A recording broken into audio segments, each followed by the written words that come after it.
Hi, I'm Robin Higgins, and this is How is Chemistry Used in Criminology? All right, so criminology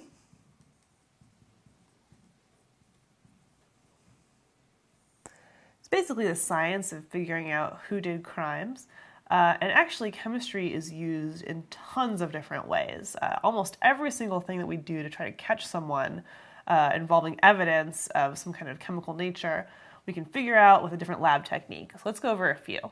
So first, DNA testing.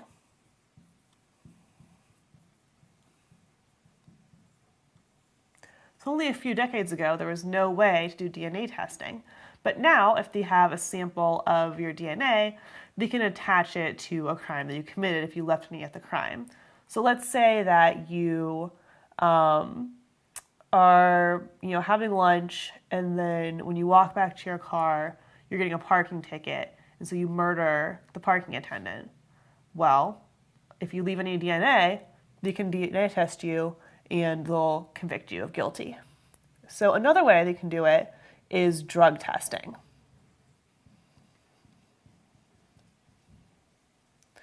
So let's say that you're being handcuffed and you're really giving the police a hard time because you're like, why would I even go to jail for killing a parking enforcer person? I basically did society a favor. Well, they can drug test you to see if you're on any of the drugs that might cause you to act like that.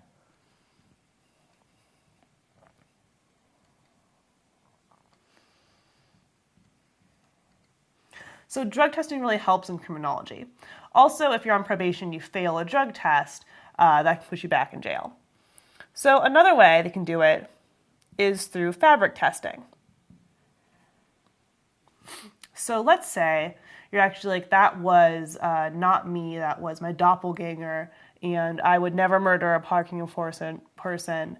Then they can test the fabric in your car that maybe you tried to hide their body in. And let's say that you got your car decked out with custom leather.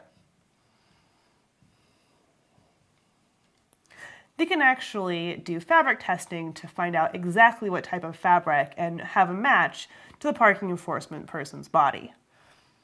So another way that's a little bit less chemistry, a little bit more math, but still science, is blood splatter patterns.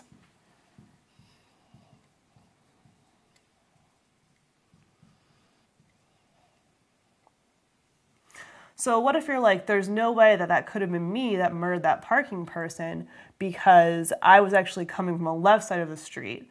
Well, they can see where blood has spattered. And they can do very precise geometry, actually, with angles that show exactly where the bullet came from and where it left, depending on that person.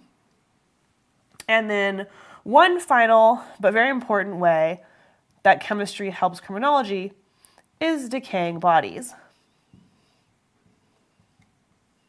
So what if they don't really find that parking enforcement person for like 6 months, and they do find him buried in your backyard, and you're like, there's no way that was me because 6 months ago I was on a cruise all-inclusive, and then they can test the body and be like, oh, well actually it was 8 months ago.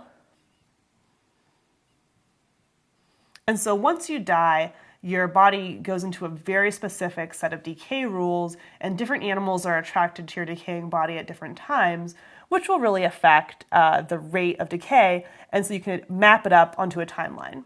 These are just some of the ways that criminology can be helped by chemistry. I'm Robin Higgins, and this is Chemistry and Criminology.